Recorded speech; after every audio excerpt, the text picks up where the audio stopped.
आज देखिए हम लोग इंद्रधनुष पढ़ेंगे।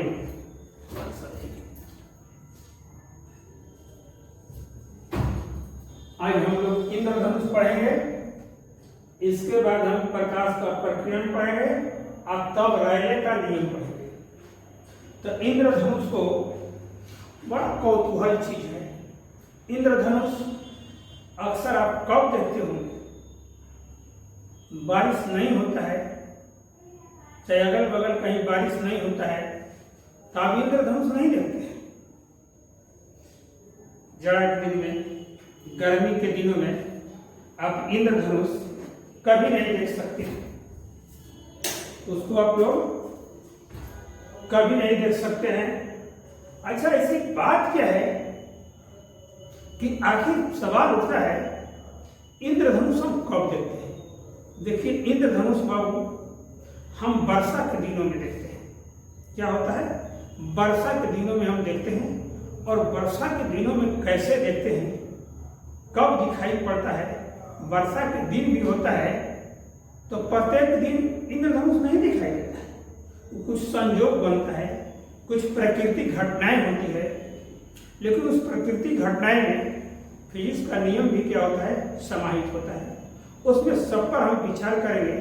आखिर जब इंद्रधनुष बनता है तो आखिर उसमें कंसेप्ट क्या होता है? इंद्रधनुष जब बनता है तो बहुत सुंदर सुनहरे बच्चे तो बहुत उसको काफी देखते हैं और पसंद करते हैं। इंद्रधनुष जैसे ही दिखाई देता है, अब घरों में से निकलकर चाहे बाहर आते हैं तो बहुत बड़े कौतूहल रस से देखते हैं। तो इंद्रधनुष में कंसेप्ट क्या है?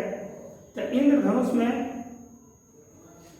प्रकाश का वर्ण विक्षेपण होता है। क्या होता है? प्रकाश का वर्ण विक्षेपण। और प्रकाश का वर्ण विक्षेपण का हम थोड़ा सा परिभाषा बताएं। प्रकाश का वर्ण विक्षेपण क्या कहता है?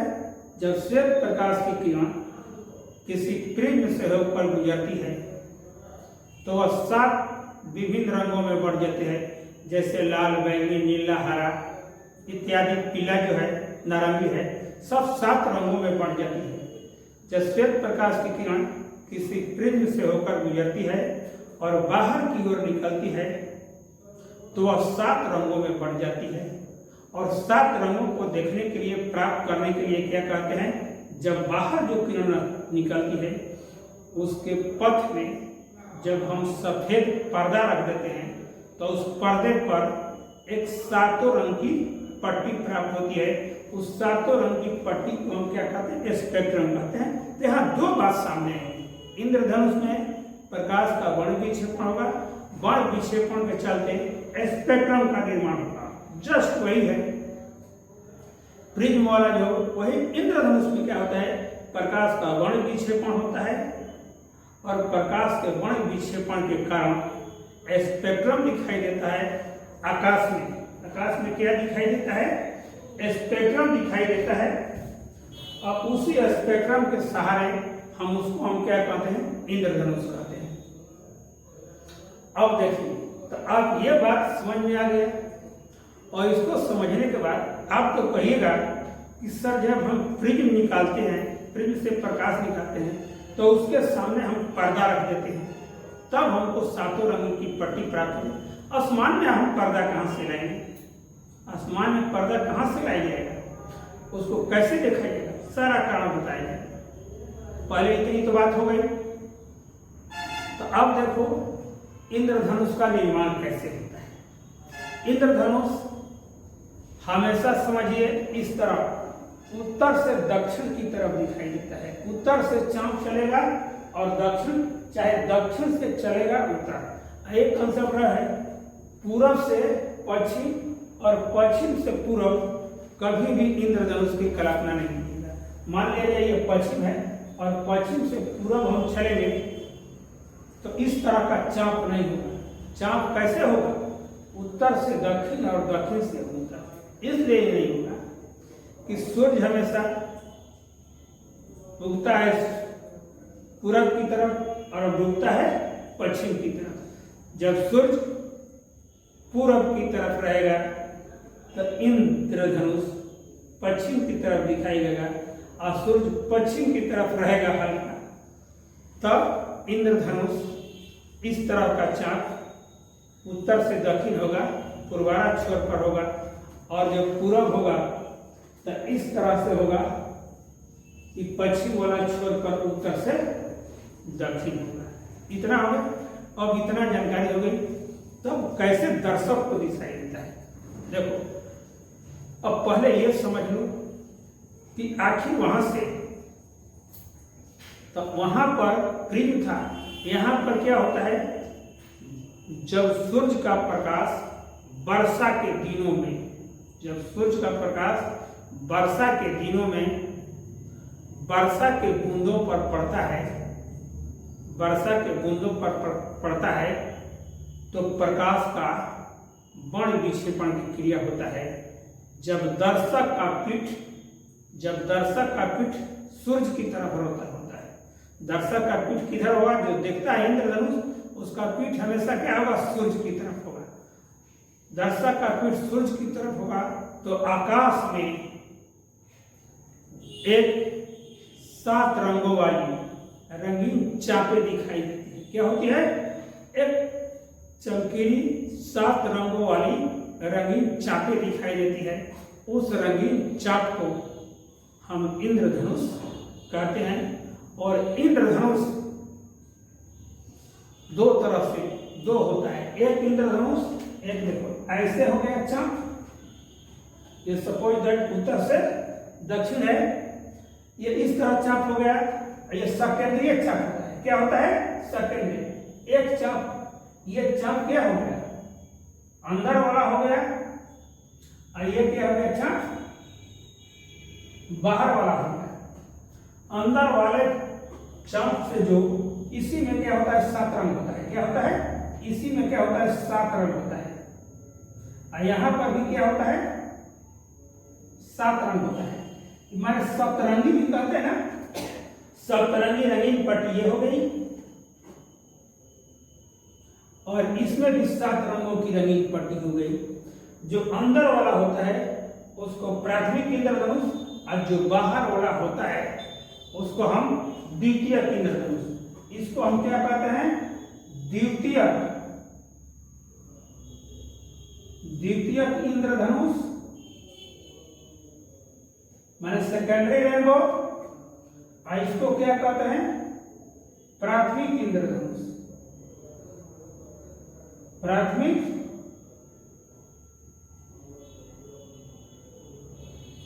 इंद्रधनुष कहते हैं।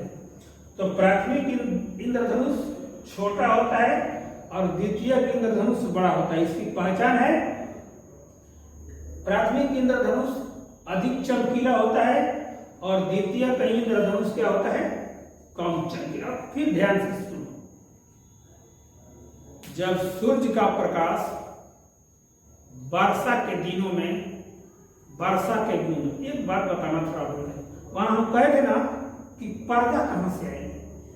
जब वर्षा की बूंद जब गिरती है तो बहुत परतें बनाती है, एक के बाद एक गिरती है इस तरह। तो ये वर्षा के जो बूंद पर जब किसी संयोगवश सूर्य का प्रकाश जब पड़ता है तो उसका जो लेयर बनता है वह पर्दा होता है। जैसे मान लिया जाए इस तरह बारिश हो रहा है, तो बारिश का क्या हो गया, एक लेयर बन गया, और उसी लेयर पर क्या हो जाता है, पर्दा होता है। और किसी संयोगवश क्या होता है, ऐसा एंगल बनता है कि जिससे क्या होता है, प्रकाश का वर्ण विक्षेपण हो जाता है। और प्रकाश का वर्ण विक्षेपण होने के बाद वह 7 रंगों में प्रकाश बढ़ जाता है। और यहीं पर क्या होता है, ये वर्षा का जो लेयर होता है, जो परत होता है, वह पर्दे का काम करने लगता है। और उसी लेयर पर ये 7 रंग बिखर कर दिखाई देने लगते हैं। उसी प्रक्रिया को हम क्या कहते हैं, इंद्रधनुष। फिर इसका परिभाषा सुनिए, जब सूर्य का प्रकाश वर्षा के दिनों में वर्षा के बूंदों पर पड़ता है तो दर्शक को, जिसकी पीठ सूर्य की तरफ होती है, आकाश में स्पेक्ट्रम वाली रंगीन चापें दिखाई देती है। स्पेक्ट्रम वाली क्या दिखाई देती है, रंगीन चापें दिखाई देती है। इन रंगीन चाप को हम क्या कहते हैं, इंद्रधनुष कहते हैं। आकाश में प्रायः 2 इंद्रधनुष एक साथ दिखाई देते हैं। प्रायः 2 इंद्रधनुष एक साथ दिखाई देते हैं। एक ही में होता है, अंदर वाला एक होता है और एक बाहर वाला चाप होता है। अंदर वाला इंद्रधनुष को हम प्राथमिक इंद्रधनुष कहते हैं और बाहर वाला इंद्रधनुष को हम क्या कहते हैं? द्वितीयक इंद्रधनुष। द्वितीयक इंद्रधनुष कहते हैं। प्राथमिक इंद्रधनुष अधिक चमकीला होता है तथा छोटा होता है। द्वितीयक इंद्रधनुष कम चमकीला होता है तथा बड़ा होता है। अब तो आप लोग को समझ में आ गया। अब देखिए अगला टॉपिक होगा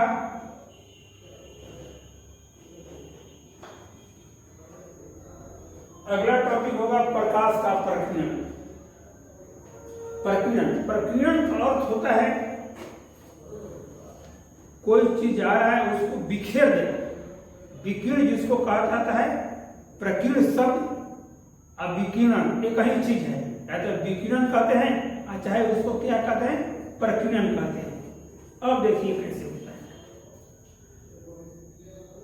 जब प्रकाश की किरण किसी माध्यम से होकर गुजरती है तो माध्यम क्या होना चाहिए? ट्रांसपेरेंट मीडियम होना चाहिए, माने पारदर्शी माध्यम होता है। तो कोई भी माध्यम में बाबू क्या होता है? उस माध्यम में हवा हो तो हवा के कण भी होंगे, पानी होगा तो पानी के कण होंगे, शीशा होगा तो उसमें शीशा के मटेरियल होंगे, माने छोटे छोटे कण होते हैं। तो कहने का मतलब जब प्रकाश की किरण किसी माध्यम से होकर गुजरती है तो माध्यम के कण जो होते हैं प्रकाश को अंशतः अवशोषित कर लेते हैं और अंशतः अवशोषित कर लेंगे तो उसकी ऊर्जा क्या हो जाती है? घट जाती है। ऊर्जा घटने का मतलब प्रकाश की तीव्रता घट जाती है, अर्थात उसका तीखापन क्या होता है? कम होता है। नहीं देखते हो, वही प्रकाश को पानी में डाल दिया जाता है तो उसकी तीव्रता कम हो जाती है। वही बादल छा जाता है तो क्या हो जाता है? प्रकाश कम हो जाता है। इसका कहने का मतलब प्रकाश के बहुत से अंश को क्या होता है? माध्यम के कण क्या हो जाते हैं? अवशोषित कर लेते हैं। तो अवशोषित कर लेंगे तो ऊर्जा कभी कभी नहीं देखते हो, कहते कि धूप बहुत कम लग रहा है, कभी कहते हो कि धूप बहुत ज्यादा लग रहा है। इसका मतलब होता है उसकी तीव्रता पहले से घट जाती है। और तीव्रता पहले से घट जाती है ऐसा क्यों होता है? माध्यम के जो कण होते हैं प्रकाश को अंशतः अवशोषित कर लेते हैं और अंशतः अवशोषित करने के बाद कुछ बच जाता है। जब प्रकाश का कुछ भाग बच जाता है तो माध्यम के कण पुनः उसको विकीर्ण कर देते हैं। पुनः विकीर्ण माने पुनः विकीर्ण कर देते हैं। उसको हम क्या कहते हैं? प्रकीर्ण प्रकाश कहते हैं। क्या कहते हैं? प्रकीर्ण प्रकाश माने प्रकाश को आधा आया, उसको कुछ सोख लिया, जो शेष भाग पड़ा माध्यम के कण उसको पुनः लौटा देते हैं, पुनः उसको माध्यम में ही डाल देते हैं, तो उसे हम प्रकीर्ण कहलाते हैं। तो इस प्रकार प्रकाश को पुनः प्रकीर्ण करने की क्रिया को हम क्या कहते हैं? प्रकाश का प्रकीर्णन कहते हैं, माने लौटा देता है। इस प्रभाव को सबसे पहले टिंडल नामक वैज्ञानिक, कौन सा वैज्ञानिक? टिंडल नामक वैज्ञानिक ने इस प्रभाव को दिखाया। तो मतलब इसको खोज करने वाला, इसको बताने वाला कौन सा वैज्ञानिक? टिंडल नामक वैज्ञानिक। इतना तो हो गया, प्रकाश किसी माध्यम में गुजरता है तो माध्यम के कण उसको अंशतः अवशोषित कर लेते हैं, जो कुछ भाग बचता है प्रकाश को उसको माध्यम में ही विकीर्ण करते हैं। इस प्रकार के प्रकाश को प्रकीर्ण प्रकाश कहते हैं। माने प्रकाश के किरणों को पुनः प्रकीर्ण करने की क्रिया को हम क्या कहते हैं? प्रकाश का प्रकीर्णन। तीसरा टॉपिक होगा रायले के नियम। रायले के नियम इसका हम तो प्रकीर्णन से जान गए हैं। प्रकीर्णन से हम लोगों ने क्या जाना कि जब प्रकाश की किरण किसी माध्यम में प्रवेश करती है तो उसकी तीव्रता क्या होती है? घट जाती है। उसी आधार पर उन्होंने बनाया, क्या बताया है? रायले के अनुसार, रायले नामक वैज्ञानिक के अनुसार प्रकीर्णित प्रकाश की तीव्रता आई। रायले नामक वैज्ञानिक के अनुसार प्रकीर्णित प्रकाश की तीव्रता आई तरंगदैर्घ्य लैम्डा के चतुर्थ घात के व्युत्क्रमानुपाती होती है। अर्थात यदि तीव्रता आई हो तीव्रता आई हो और तरंग दैर्घ्य कितना हो, लैम्डा हो, तो आई 1 बटा में आई समानुपाती 1 बाई में लैम्डा टू दी पावर 4। इसको हम क्या कहते हैं, रेले के नियमानुसार परिकिणित प्रकाश की तीव्रता आई प्रकाश के तरंगदैर्घ्य लैम्डा के चतुर्थ घात के व्युत्क्रमानुपाती होती है। इसको इस तरह भी कहते हैं, अर्थात आई तीव्रता आई समानुपाती 1 by lambda to the power 4। इसके आधार पर इसका नियम कभी कभी ये भी 2 नंबर का पूछ देता है, चाहे 1 नंबर में 4 को ऑप्शन देगा, ये सूत्र को क्या होगा लिख देगा, आपको कलेक्शन करके उसको लिखना है। तो इसके आधार पर क्या होता है, लाल रंग का तरंगदैर्घ्य क्या होता है बाबू, सबसे अधिक होता है। लाल रंग का तरंगदैर्घ्य सबसे अधिक होता है, जिससे उसका वायुमंडल में प्रकीर्णन सबसे कम होता है। तो आपके दिमाग में रखना होगा, जिसका तरंगदैर्घ्य ज्यादा होता है तो उसका प्रकीर्णन क्या होता है, सबसे कम होता है, और जिसका तरंगदैर्घ्य सबसे कम होता है उसका प्रकीर्णन सबसे ज्यादा होता है। परीक्षा में कैसे आता है, आपको देगा कि लाल रंग का तरंगदैर्घ्य, तो ऑप्शन दे देगा, मतलब उसमें ही टिक मारना है जिसमें सबसे अधिक होता है। तो आपको इसमें बता दिए हैं लाल रंग का तरंगदैर्घ्य सबसे अधिक होता है, अतः लाल रंग का प्रकीर्णन क्या होता है, सबसे कम होता है, और लाल रंग सबसे ऊपर होता है बड़ विक्षेपण क्रिया में, और बैगनी रंग सबसे नीचे होता है। तो बैगनी रंग का तरंगदैर्घ्य सबसे कम होता है, इसलिए उसका बिखराव ज्यादा होता है, अर्थात प्रकीर्णन सबसे क्या होता है, अधिक होता है। इसको देख लीजिएगा आराम से, इसमें 1 नंबर चाहे 2 नंबर का सवाल पूछता है। इसके बाद हम थोड़ा शॉर्ट 3-4 को क्वेश्चन बताएंगे जो बहुत ही इंपॉर्टेंट होता है।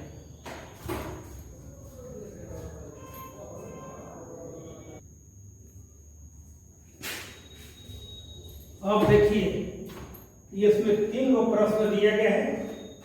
ये पहले प्रश्न है, आकाश नीला क्यों दिखता है, सूर्योदय या सूर्यास्त के समय क्षितिज लाल क्यों प्रतीत होता है, खतरे का सिग्नल लाल क्यों होता है। अक्सर बिहार बोर्ड में ये ज्यादा पूछा जाता है, इसको कहीं क्वेश्चन बैंक में दे देंगे, साथ साथ ये उत्तर प्रदेश और राजस्थान बोर्ड में ये छोटा क्वेश्चन में आते हैं।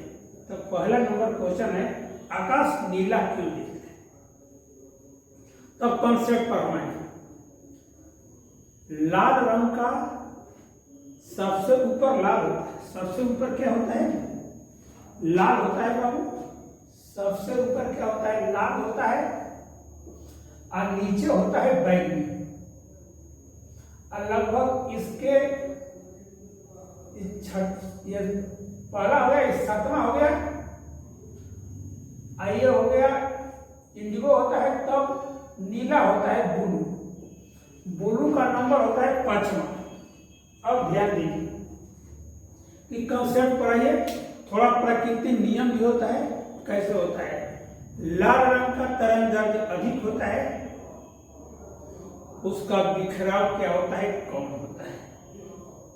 अब तो समझो, बिखराव जिसका कम होगा इसलिए वो ज्यादा मात्रा में वो फैलेगा नहीं, पाएगा।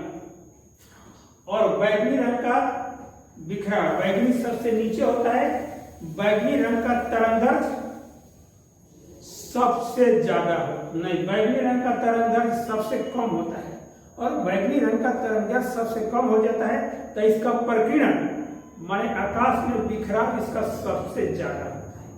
अब यहां पर देखिए, इस कॉन्सेप्ट के अनुसार लाल रंग का तरंगदैर्घ्य अधिक है तो इसका बिखराव कम होगा, प्रकीर्णन कम होगा, ये सभी जगह पर ये फैलेगा नहीं। बैगनी रंग का तरंगदैर्घ्य सबसे कम होता है और बिखराव सबसे अधिक होता है कंसेप्ट के अनुसार। लेकिन अब सुनिए, लेकिन इस नियम के अनुसार तो आकाश का रंग कैसा होना चाहिए, बैगनी रंग होना चाहिए। लेकिन होता कैसा है, ये आकाश नीला दिखाई देता है। आकाश क्या होता है? नीला दिखाई। और नीला क्यों दिखाई देता है? इसका दो कारण है। उन सातों किरणों में अधिक मात्रा में बैंगनी रंग होता है। ये प्रकाश के सातों रंगों में बेटा अधिक मात्रा किसका होता है? बैंगनी रंग का होता है। इसलिए बैंगनी रंग का परिकिरण क्या होता है? सबसे अधिक होता है। एक तर्क है, प्रकाश के किरणों में जो रंग बिखेरा जाता है उसकी सबसे मात्रा अधिक होती है, इसलिए इसके बिखराव अधिक होता है। बिखराव अधिक होता है तो बिखराव अधिक के कारण जो है। इसके अतिरिक्त एक दूसरा कारण क्या है? दूसरा कारण है मानव नेत्र के लिए। मानव नेत्र जो क्या होता है वो बैंगनी रंग के लिए संवेदनशील नहीं होता है, और नीला रंग के लिए क्या होता है? संवेदनशील होता है। नीला रंग को वो जल्दी ऑब्जर्व करता है, लेकिन बैंगनी रंग को उतना जल्दी ऑब्जर्व नहीं करता है। इसलिए आकाश बैंगनी रंग न दिखकर क्या होता है? नीला दिखता है। एक बार और देखो, हम जानते हैं कि प्रकाश के किरणों में लाल रंग का तरंगदैर्घ्य सबसे अधिक होता है, इसलिए ये बिखराव कम होता है। इसलिए आकाश को लाल तो कभी दिखाई नहीं देगा। और सबसे तरंगदैर्घ्य कम होता है बैंगनी रंग का। तो बैंगनी रंग का कंसेप्ट के अनुसार उसका बिखराव ज्यादा होता है, फिर भी बैंगनी रंग दिखाई नहीं देता। इसके दो कारणों पर पहलू करेंगे। कैसे? प्रकाश के रंगों में बैंगनी रंग का अधिक होता है, और जिसका अधिक होता है इसलिए सभी रंगों में परिकिरण सबसे ज्यादा होता है। एक तर्क ये होगा, इसलिए आकाश नीला दिखाई देता। दूसरा तर्क यह है मानव नेत्र का डिजाइन है। मानव नेत्र बैंगनी रंग के लिए उतना सेंसिटिव नहीं होता है, संवेदनशील नहीं होता है, लेकिन नीला रंग के लिए ज्यादा सेंसिटिविटी, कहने का मतलब कि संवेदनशील होता है। इसलिए आकाश बैंगनी रंग न देखकर नीला रंग दिखाई देता है। तो आकाश कैसे दिखाई देता है? नीला रंग। अब ये तो आकाश नीला दिखाई दे। कोई कहेगा कि अंतरिक्ष में हम चले जाएंगे तो वहां आकाश कैसा दिखाई देगा? अंतरिक्ष में हम चले जाएंगे तो आकाश का रंग क्या होता है? काला होता है। काला इसलिए होता है वहां प्रकाश का प्रकीर्णन नहीं होता है, वहां पर प्रकाश का प्रकीर्णन होता है, प्रकाश के वर्ण विक्षेपण की क्रियाएं नहीं होती है, इसलिए वहां माध्यम के कण नहीं होते हैं। इसलिए अंतरिक्ष में यह घटनाएं नहीं होती है। जैसे आकाश अंतरिक्ष में कैसा दिखाई देता है? काला। अब देखो, सूर्योदय या सूर्यास्त के समय क्षितिज, आपको क्या आ गया? क्षितिज। और क्षितिज पर हम बात करेंगे। क्षितिज का मतलब होता है, क्षितिज का मतलब क्या होता है? क्षितिज का मतलब होता है, देखिए, जब आप कोई ऊंचे स्थान पर, क्षितिज माने आकाश होता है, लेकिन आकाश के कौन से भाग को क्षितिज कहते हैं? प्रवाची शब्द है। आपको अंग्रेजी की किताब में स्काई मिलेगा, सिर्फ स्काई मिलेगा, लेकिन आपको कभी कभी हिंदी में किताब में कह देगा प्रश्न में कि क्षितिज लाल क्यों लिखा? क्षितिज माने आकाश, आप जानते हैं। तो सूर्योदय और सूर्यास्त के समय संपूर्ण आकाश थोड़े लाल होता है। कौन होता है? जिधर सूरज उगता है वहां के आसपास के लाल दिखाई देता है कुछ दूरी तक, और जब सूर्योदय होता है तो वहां के आसपास का लाल। अब सोचिएगा कि पश्चिम की तरफ सूरज अस्त हुआ है तो पूरब का लाल दिखाई देगा, ऐसा नहीं होगा। और पूरब की तरफ डूबता है, उगता है, तो ये मत समझ लेना कि पश्चिम की तरफ लाल दिखाई देता है। अब यहाँ पर आप देखिए, क्षितिज का मतलब होता है क्या? माने जब कहीं ऊंचे स्थान पर जब जाते हैं तो आपको लगता है कि हमारा स्थान, हमारा आकाश जो है धरती से सटा हुआ है, लेकिन ऐसा कभी हो सकता है? ऐसा कभी हो नहीं सकता है। कहने का मतलब आपका जितना दूरी तक दर्शन पूर्ण जाएगा उतना ही पर आपका एंड हो जाएगा। इसलिए आकाश को जब ऊंचे स्थानों पर जब चले जाइएगा तो आकाश को देखिए जाएगा कि एक कटोरे की तरफ एक आवरण बना हुआ है, अर्धवृत्ताकार। किस तरह? अर्धवृत्ताकार। इस तरह यहाँ से उठकर और यहाँ तक एक डिजाइन बना हुआ है, और उस साइड से देखिएगा तो उस साइड का डिजाइन, माने चारों तरफ गोला एकदम कटोरा के तरफ क्या होता है, ढाका रहता है। अब यहां समझिए, तो जो लगता है कि आकाश लगता है, होता नहीं है, यही सोचना है। जब लगता है आपको ऐसा आभास होता है कि आकाश का जो भाग पृथ्वी से सटा हुआ महसूस होता है, इस भाग को हम क्या कहते हैं, क्षितिज कहते हैं। क्या कहते हैं, क्षितिज कहते हैं। लगता है कि क्षितिज का शब्द माने आकाश का वह भाग, निचला भाग जो पृथ्वी से सटा हुआ महसूस होगा। कब, जब किसी ऊंचाई पर चढ़ जाएंगे तब उस भाग को हम क्या कहते हैं, क्षितिज कहते हैं। क्लियर हो गया? तो क्षितिज लाल क्यों दिखाई देता है? सूर्योदय तथा सूर्यास्त के समय क्या होता है, सूरज हमसे दूरी पर होता है। सूर्योदय और सूर्यास्त के समय सूरज हमसे दूरी, अर्थात प्रकाश की किरणें बहुत दूर से चलकर हमारे आंख में पहुंचती है। क्या होती है, प्रकाश की किरणें बहुत दूर से चलकर हमारे आंख में पहुंचती है। अब देखिए, लाल रंग का तरंगदैर्घ्य सबसे अधिक होता है, तो लाल रंग का बिखराव कम होगा, और अन्य किरणों का क्या होता है, तरंगदैर्घ्य सबसे कम होता है, उसका बिखराव ज्यादा होता है। और बिखराव ज्यादा होने के कारण ये किरणें आपको आंखों तक पहुंचती नहीं है। क्या होती है, एक किरणें सूर्योदय या सूर्यास्त के समय आपकी आंखों तक नहीं पहुंचती है, केवल कौन रंग पहुंचता है, लाल रंग पहुंचता है। क्या होता है, लाल रंग। इसका कारण क्या है, लाल रंग का तरंगदैर्घ्य सबसे अधिक होता है और अन्य रंगों का तरंगदैर्घ्य सबसे कम होता है। सभी लाल रंग को छोड़कर इन रंगों का बिखराव ज्यादा होता है। यह किरण आपकी आंखों तक नहीं पहुंच पाती है, लेकिन लाल रंग का बिखराव कम होता है, ये किरण आपकी आंखों तक पहुंच जाती है। इसलिए सूर्योदय या सूर्यास्त के समय चाहे आकाश लाल कह लीजिए और चाहे क्षितिज ज्यादा दे देता है, तो क्षितिज। उस तरह के प्रश्न होते हैं कि सूर्योदय या सूर्यास्त के समय आकाश लाल क्यों दिखता है, और ज्यादा दिमाग में लगा तो कह देता है कि क्षितिज लाल क्यों प्रतीत होता है। अब तो लगता है समझ में आ गया होगा आपको।